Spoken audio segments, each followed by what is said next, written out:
behalf of the members of the Connecticut Academy of Science and Engineering, welcome to this episode of Learning and Living STEM in Connecticut, the podcast of the Connecticut Academy of Science and Engineering. My name is Tana Mudillian. I'm an elected member of the Academy and serve on its governing council.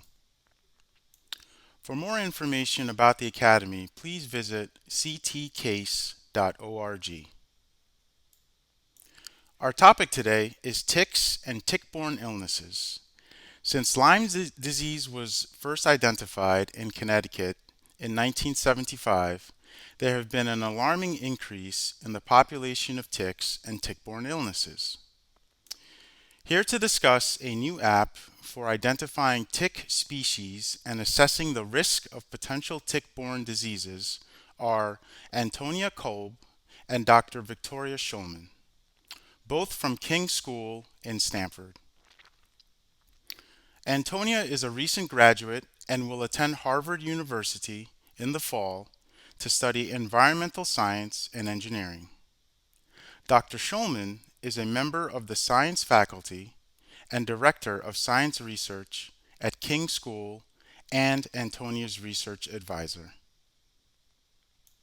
Antonia will share her experience as a student researcher and talk about the app she created called DETICKT IT, an app for real-time tick identification and disease risk analysis. This project earned her first place in the Connecticut Junior Science and Humanities Symposium, for which she was recognized by the Connecticut Academy of Science and Engineering, and earned her a spot to compete at the National Junior Science and Humanities Symposium in New Mexico, where she placed second in the mathematics and computer science categories. DETICKT IT is a machine learning based iOS app for instant identification of tick species and expedited risk assessment of potential tick-borne diseases. The app has more than 2,000 downloads and identifies the 10 most common tick species in North and South America with 97% accuracy. Dr. Schulman will share a few important tips for navigating the student-advisor relationship and how high school research benefits students. Welcome to you both. Thank you for having us. Antonia, let's start with you. How did you become interested in research? From a very young age, I'd say it really started in middle school. Just small everyday problems inspired me to come up with random solutions. And so in middle school, this manifested itself in, you know, I love to sail on the Long Island Sound. And so when I was sailing in my little Optimist, I would always see the waves passing by, and I was always interested in, clean energy. And so for my first science fair project, I decided to create this novel wave energy generator, which used this dual coupling both the horizontal and vertical, propagation of waves. And so it kind of just evolved from there. Interestingly enough, my second science fair, I actually created an infrared based tick identification device, which was totally unrelated to, of course, my DETICKT app. But, living in Connecticut, their ticks are, very prevalent. And so I always wanted a dog. And one of the things, my brother's highly allergic to dogs, but one of the things with dogs is that they carry a lot of ticks. And so I really wanted, to figure out a way. So just kind of, I don't know, I looked at everyday problems and always wanted to solve them. And that's still something I'm super passionate about. And that has still, continued on. Yeah, that's very and it's a very interesting path that you've taken, and the environmental piece of it is very important to probably the tick-borne illnesses and diseases that we have in Connecticut. So very good to hear your path and where you'd like to go. So I guess as stated earlier in the preamble, Lyme's disease was, detected here in 1975. Like how prevalent still are tick-borne diseases in Connecticut? Great question. So actually, as you talked about, with the rise of climate change and these warmer temperatures, the winter seasons, as we've mostly noticed, are actually becoming warmer. So the ticks that typically used to die off and not be as, infectious during the colder months are actually still living. And so this is causing so many more pathogens to be transmitted. And so in Connecticut alone, we've had a very bad tick season and a lot of infections. And another thing that the CDC is witnessing is different pathogens are starting to also appear from other countries. For example, in recent years, other tick species from totally different continents are actually starting to come here and somehow are popping up into, they're actually becoming infectious. And so people are having these rare, I mean, even alpha gal syndrome. It was recently, the New York Times found that a lot of landscapers and even people who, they were starting to have adversity to, meat and red meat and they couldn't eat it. And so after discovering that, oh, it's actually this alpha gal syndrome, which is transmitted by this certain type of tick, there's been a lot more research. And it's still a very prevalent issue in our community. Oh wow, I did not even know that ticks could transmit diseases that cause you to have, you said an allergic reaction to red meat. Is that? Correct. Alpha gal syndrome. Wow. Okay. Well, so is that the reason why you created Detict It? Is Great question. So, actually, right now, about 3 years ago, I was diagnosed with two rare systematic tick-borne infections, Babesia and Bartonella. And this was after a few months of misdiagnoses, just because a lot of these symptoms of tick-borne diseases, they mirror other infectious conditions such as autoimmune conditions. And so it was kind of a medical mystery for a while until this one doctor decided, an immunologist decided to run this whole panel of rare tick-borne infections. And I tested positive for the two most rare types. And from there, I was on antibiotics. And normally I sail during the summer and I was a competitive sailor, but sometimes with antibiotics, you can have adverse reactions to sunlight just by photoreactions. And so I couldn't normally sail just because of the exposure. And so I always was interested in machine learning, but I decided to take a machine learning not crash course, but more of a substantial course and just to better my knowledge of it.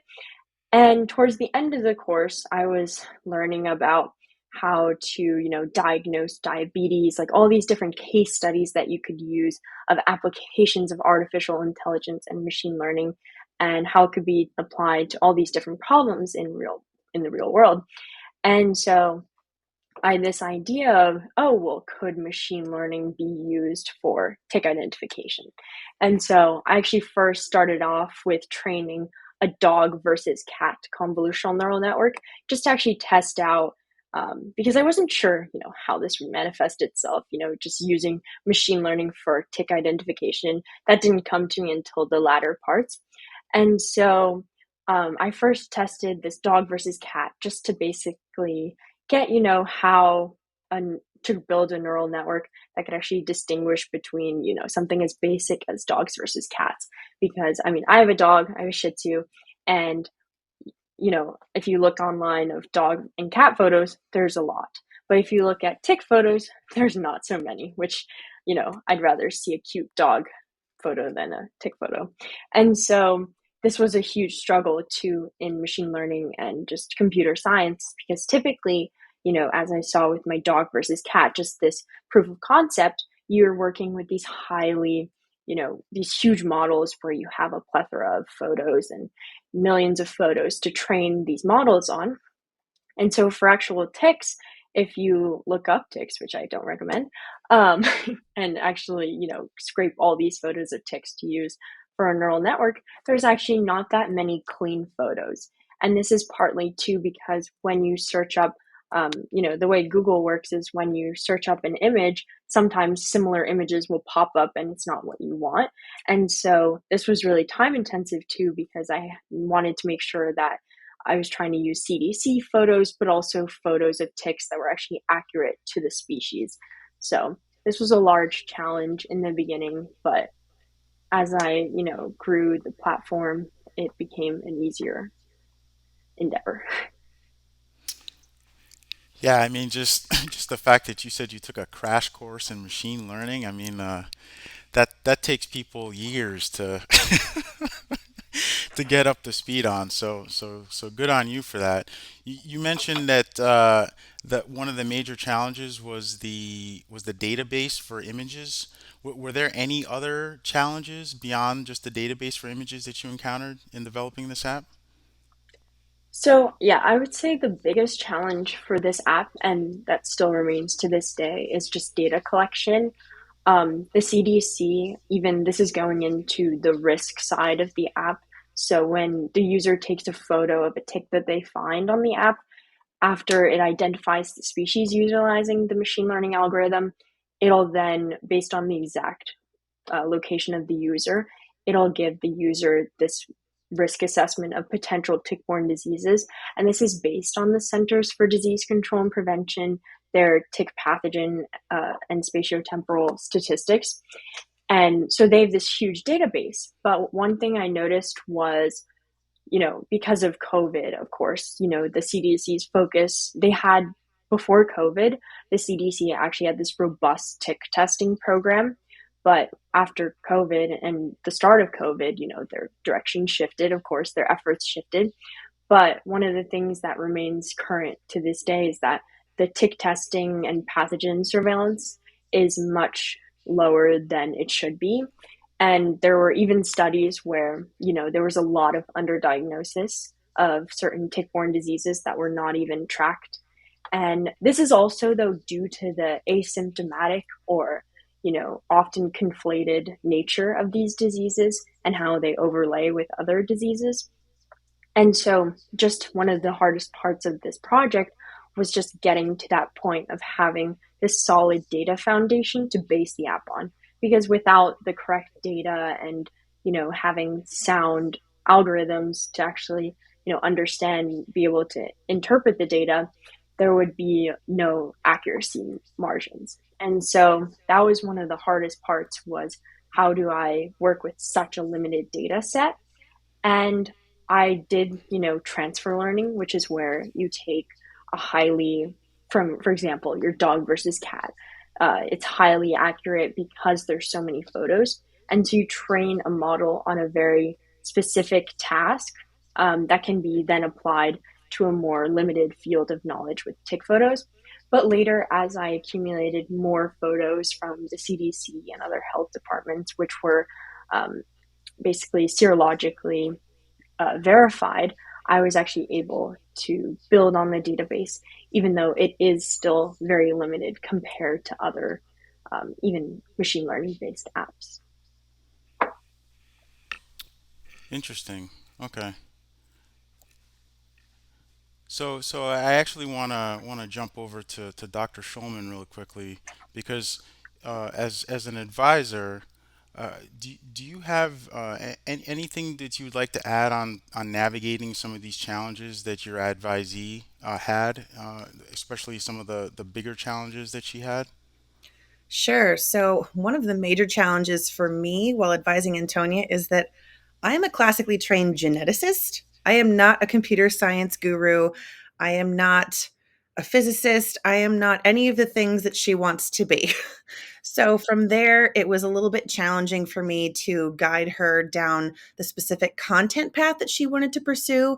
However, my role as the director of science research at King's School is I will help any student who comes along who has a project that they want to pursue. And honestly, that's one of the more fun parts of my job is that I'm constantly learning with every new project that comes through my classroom door. So I always tell the students, if you don't know and I don't know, we'll figure it out together. And so that's what Antonia and I had to do a lot of, because she didn't come to me with a genetics project where I could say, oh, here's how you do it. Step one, step two, step three. She came to me with something that blew my mind that she even want to attempt to do, let alone succeed in doing it. And I honestly just sort of said, okay, well, you're going to have to be the resident expert on the machine learning and the content and all that stuff that you took a course on, but I will help you with the process. And that's truly what I teach my students, is the process of science.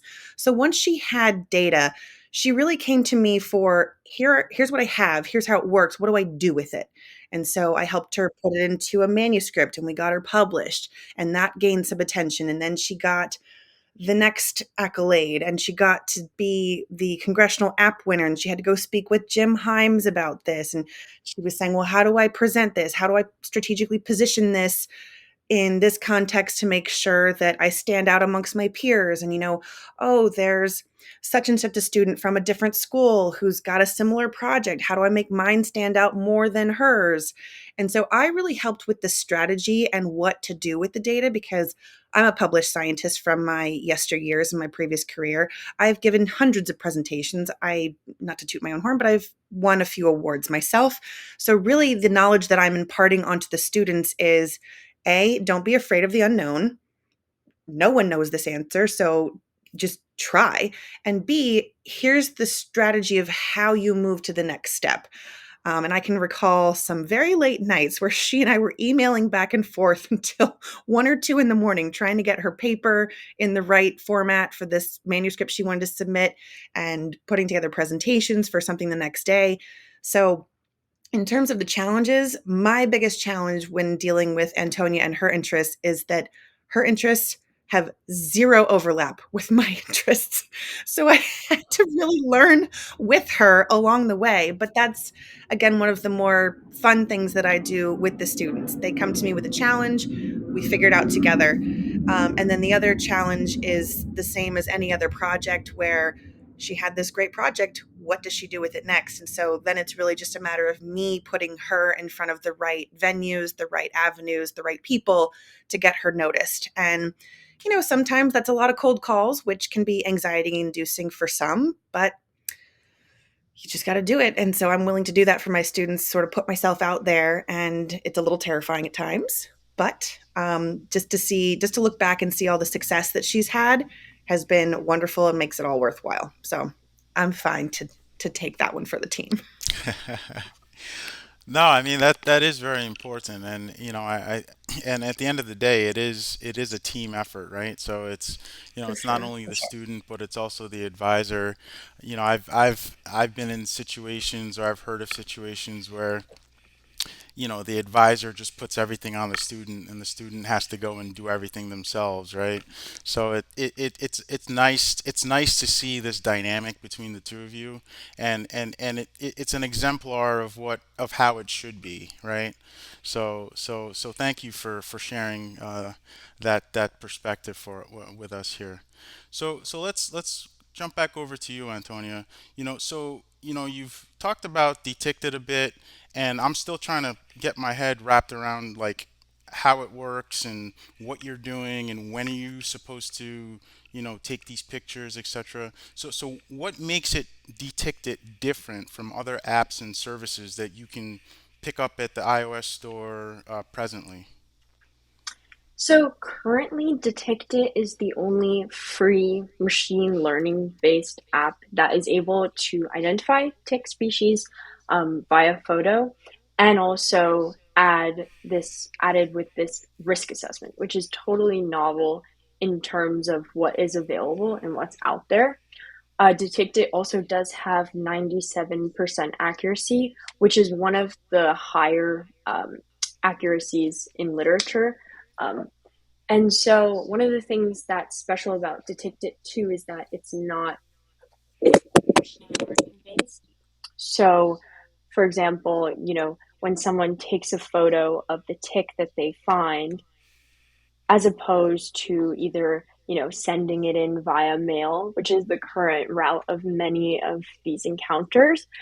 People, they see a tick, they get scared, and then they're if it bites them, then they're automatically, inclined to send it in, which is important because they want to get it tested. But what I found is that it takes a while, and also, many doctors are hesitant to prescribe antibiotics, which is understandable. But at the same time, if the tick that you get bitten by does carry Lyme, then it just poses more of a danger, more of a risk. And, there have been a lot of studies published where, time is of the essence because a lot of Lyme disease and other infections can become chronic. And throughout the process, now DETICKT IT has 3,000 downloads on the Apple App Store. Oh wow. And one of the biggest things that I've heard from all these testimonials that I received, because I kind of created DETICKT IT as, more of a personal, like, passion project, you could say, because, I had this problem. Again, it goes back to the problem, but I had this problem. I wanted to figure out an innovative way to fix it, but then it sort of evolved into this bigger and larger project that I didn't really anticipate myself. And so to actually hear how all these people are being either affected by tick-borne diseases, I mean, I've also just received all these, like, I mean, even heart-wrenching testimonials how, oh, they saved my son. Of course, it's hard to actually measure what DETICKT IT, how, like, what the role it actually has in that. But just to hear all these stories about, or how, oh, my grandfather, he, has chronic Lyme disease, or my aunt, or just like people around in our community and throughout the US, has just been really inspirational. And that kind of it kept me, going because, DETICKT IT, it started off as only a three species app, so it can only identify the three most prevalent species. And it only had 80% accuracy. But, after receiving all these testimonials and just people who I was somewhat impacting, I actually wanted to, that kind of inspired me to expand it. And even though it was very hard, lots of data collection, and again, just figuring out different ways to just address all these either data issues or even syntax, with the actual code, infrastructure problems as well for the coding aspect of it, and just figure out a way how to provide this service because, I saw that it was actually making an impact, which was really nice to see. And so I don't know, and now DETICKT IT is able to identify the 10 most disease causing species, which is also on the higher end of what current apps, or there are not many, there's only three apps, and both of them you have to pay for. And so, yeah, I can identify all 10 of the most prevalent species. And these are, I would expand to, 100 if I could, even though there's debates of how many ticks there actually are, because again, it's widely under researched. But I would expand it to the actual number of ticks that there are and species that there are. But again, the data sets are very limited, and that's probably the biggest factor in this. Okay. Yeah. So yeah, I mean, it seems that you're providing what they call hope, right? Like you're giving people a bit of hope because just because no one's really looking into this, as you mentioned, and the fact that they're not looking into it doesn't mean that there isn't a problem that exists, right? So this is a way of instilling hope in people, and hopefully this becomes something really really big because Lyme disease is a very critical, and it's an awful thing to get, and it seems like a lot of people, more and more people are getting it, as you mentioned, and it doesn't look like it's going away anytime soon. But so I guess you kind of mentioned a bit, like now the app's got 3,000 downloads. So what's next for the app, and how do people get DETICKT IT, since you did say it was free? Yeah, so that was one of the things that I prioritized throughout this process, was just keeping it free because, of course people are like, "Oh, you're going to monetize it." And I really want this to be a free service because otherwise people, they would resort to other services. And I also think that it should just be publicly available. And now in this age, a lot of people have, handheld, they have phones to their access. So just, the option of using phones and using apps is something, widely accessible. To your point about how to expand it, as I mentioned, there are 10 species, and these are the species that are deemed as most infectious by, the Centers for Disease Control and Prevention and also the World Health Organization.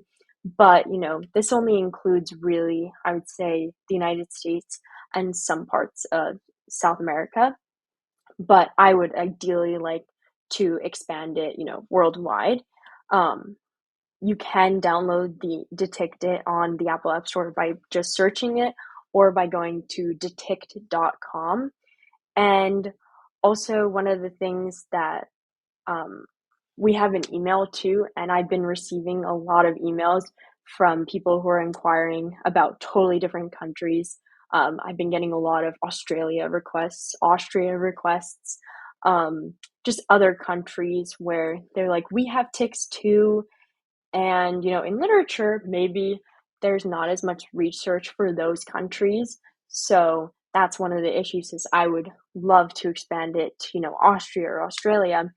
But if there's no data there, then that's very difficult to say because you don't want to, give these false, not diagnoses, but false results to for these ticks, and also just to have the actual ticks themselves because the species do vary by continents and by countries. Some do at least. And so to actually have it catered towards that specific country is also, and also to provide this risk assessment, you need to have some sort of comparable entity of the Centers for Disease Control and Prevention to create the risk. Okay, so you mean in Austria or Australia, they would have to have a similar body there in order to provide you that analysis. Is that what you mean? Yeah, they would have to have, these tick surveillance programs, and some do. It's just a matter of actually incorporating them.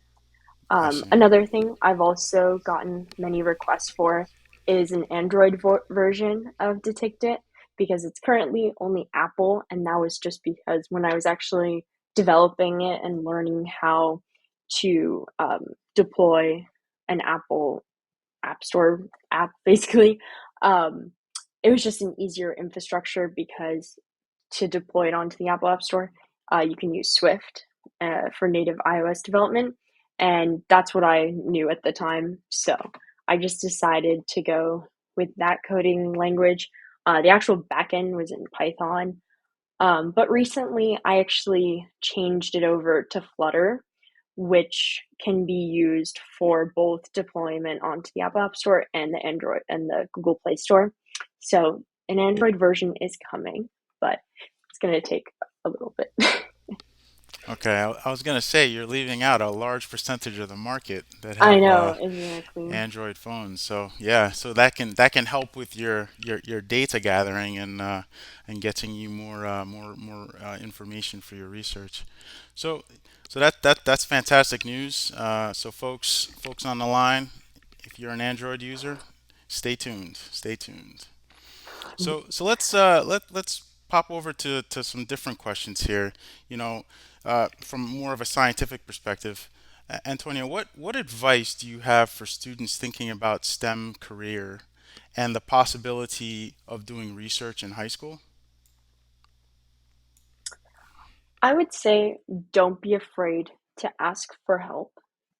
When I went into this project, I kind of just wanted to do it on my own, but as I learned, it was very difficult to just, plug away at it on my own. And I ended up reaching out, of course, to my amazing advisor, Dr. Schulman, but also just to other professionals in the computer science field, but also, infectious disease to make sure that it was up to that standard too, in terms of algorithms working and making sure that it's actually providing correct information for the public, and also reaching out to um, other professionals on the more, not marketing side, but sort of the public health and how to project that onto the public. And one of the things was when I was developing the app recently and actually improving and updating the app, is one of the biggest compromising factors for tick identification with cell phones is that, ticks are very small. They range from 3 to 5 millimeters, which is difficult to detect by the human eye, but even for some neural networks. And so when I was developing the app, one of the biggest things was the app was not detecting a tick when it actually was present. And so, how I addressed this was I reached out to a local professor, Maximiliano Ernesto, and he he actually works in AI, and um, he actually was able. I was like, I have this issue. How come it's not working? And so he and I kind of troubleshooted, and we ultimately found this solution where it's called the window algorithm. So basically, when you take a photo of a tick, it'll automatically zoom into the photo until over 95% confidence is gained by another algorithm in regard to whether a tick is present.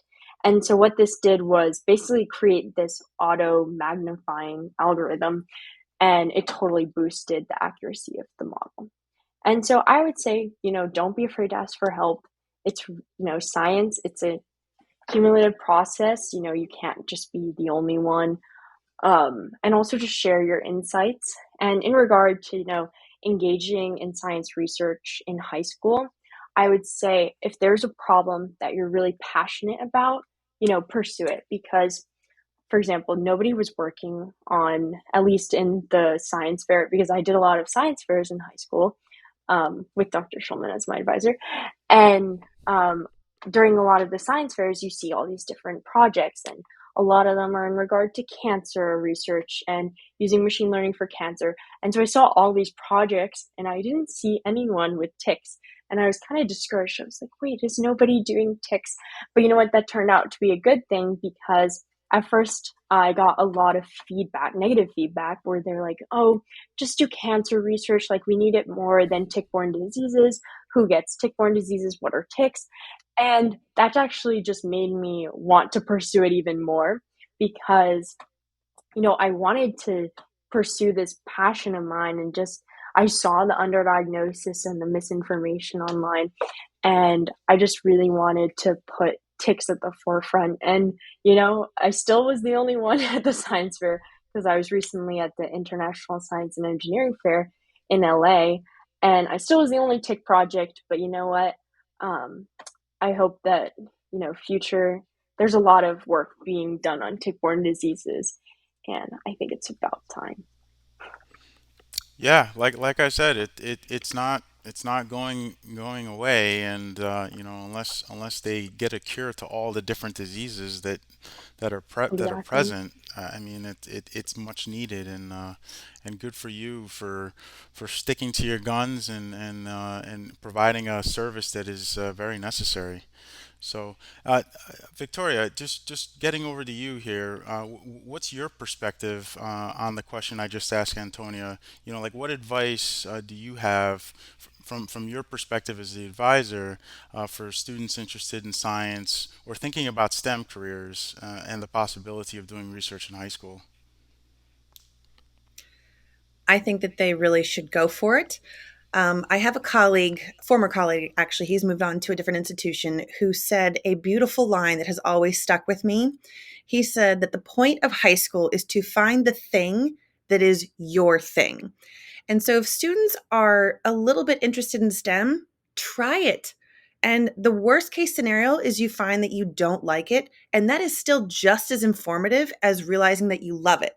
And so any student that comes through King School has to go through the ninth grade Introduction to Biology and Science fair.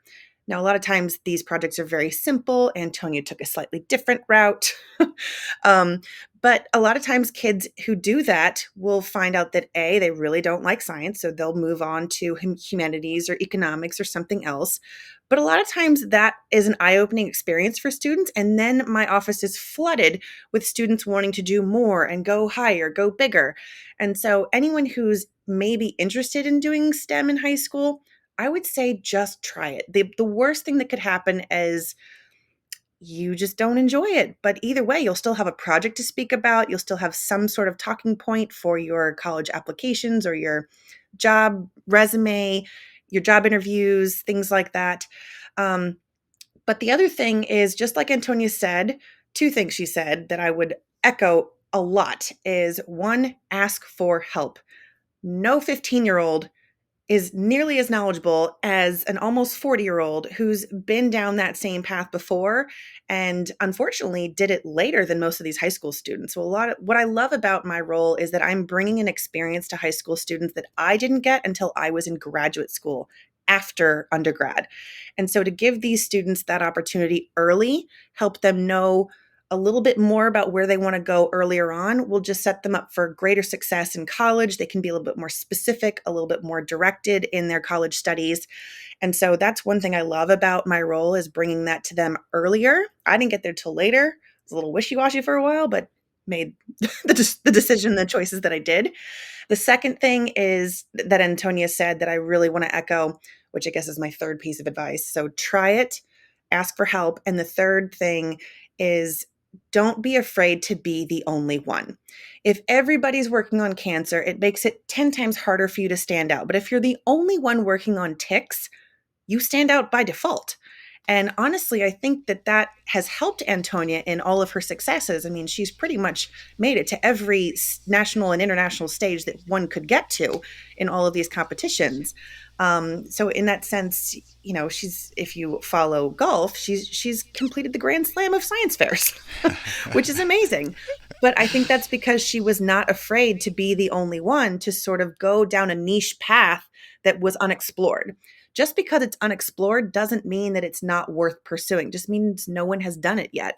And I think a lot of students will shy away from that because they see students are inherently drawn to models. They want to mimic what they see is successful. So if everyone's doing a cancer project, oh, I'll just do a cancer project. But as Antonia pointed out, then you sort of get drowned out in all of the cancer all over the place. And it's hard, you know, this student's project looks just like this student's, and how do you put one over the other?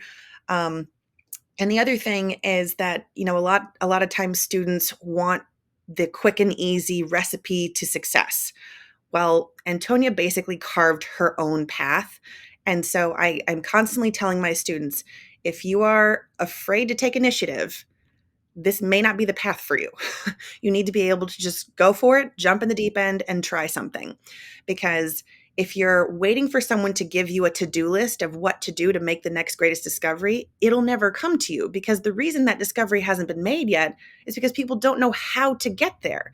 That's part of the scientific process, is paving the way to that answer. If we already had the answer to that thing and had a roadmap, you wouldn't be discovering anything novel or creating anything novel. So, not being afraid to take a leap of faith, not being afraid to be the only one doing a certain thing, asking for help, and bottom line, just give it a try. Give it a try. That's what I would say to students. And odds are, just like Antonia, I'm not going to have any clue about what it is that you want to do. But one thing that I love, love, love that my students kind of have when they come to see me, they have this light bulb moment. I think there's a fallacy out there that students believe all teachers have all the answers, particularly ones with a doctorate degree. And so when I say to a student, "Oh, I don't know," they look at me like I'm crazy. Like, "What? You don't know the answer?" I'm like, "No, but I am a scientist. I know how to find the answer, so let's do it together." It kind of puts me on the same playing field with them, and then they don't feel like it's student teacher. They feel like it's a teammate. And, you know, we move forward together as a team, as a pair. And that's something that I think is really special about the relationship that I try to achieve with all of my research students, but particularly Antonia. You know, she gave me a wonderful card when she graduated. She said that Not only was I her favorite teacher, I was her favorite friend in high school. And I think that that says a lot about the teamwork aspect that we sort of take when we're both tackling these projects where neither one of us knows the answer or how to get there.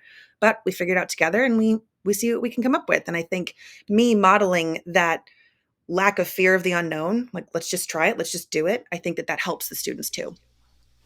Yeah, no, that's very well said. Standing alone, yeah, you never know. The cure for cancer might be in ticks, right?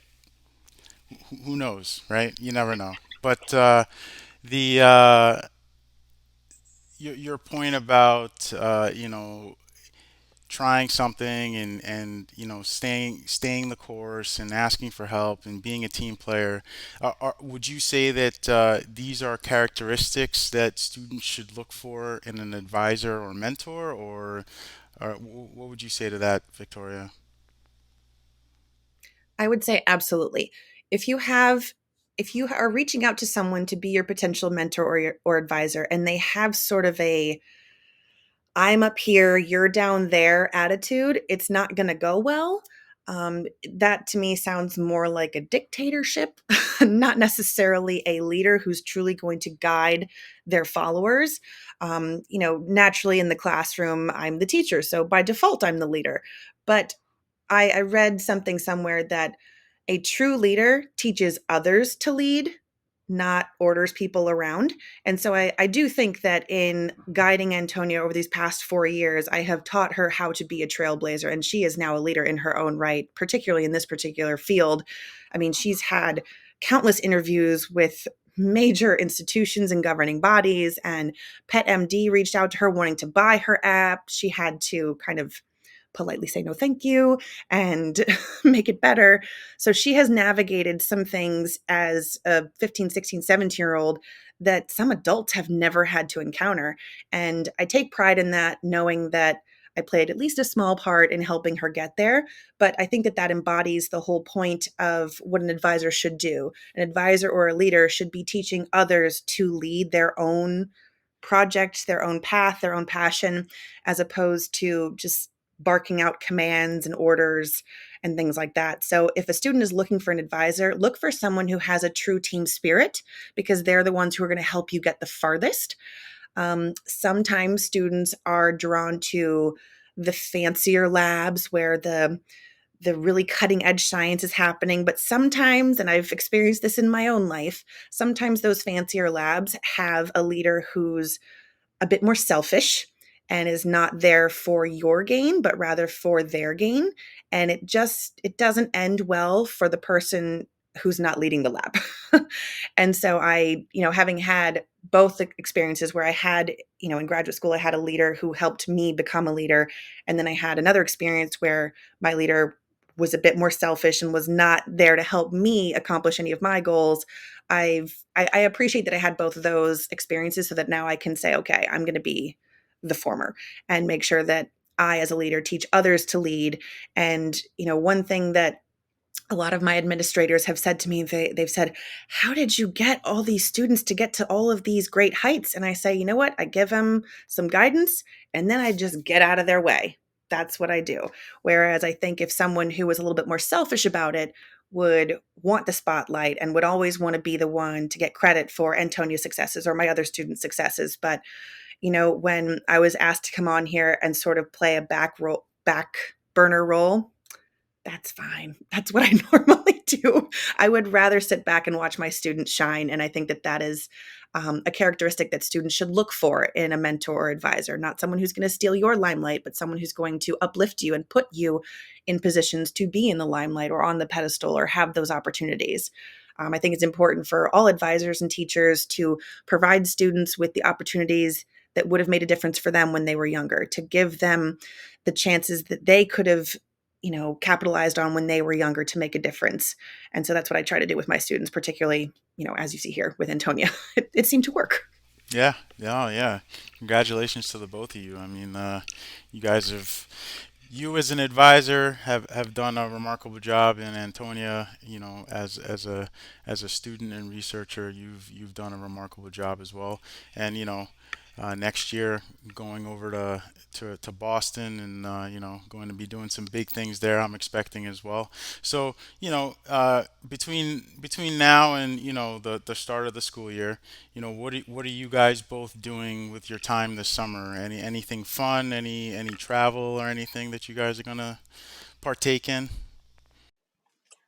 This summer I have been working a little bit on, the next steps on Detect It and just making sure that, customer satisfaction.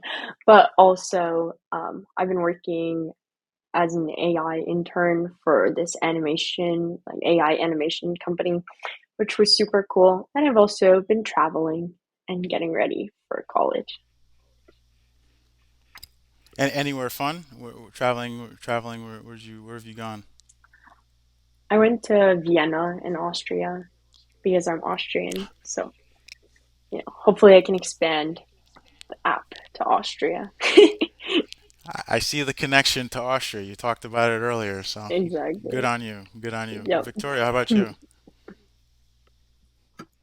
Well, I am working on the up and coming cohort of new age rock stars. The students who come through my advanced research program, I have nicknamed them my rock stars.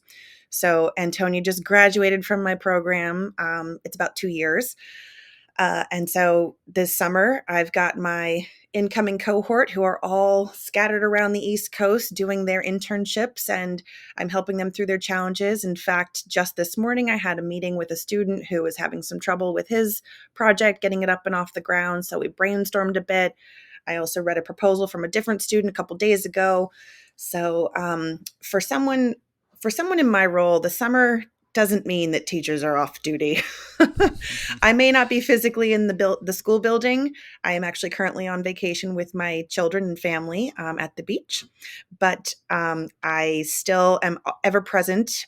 Students reach out to me constantly throughout the summer. I'm in constant contact with them, just trying to keep the program alive for the next cohort of Antonias coming through.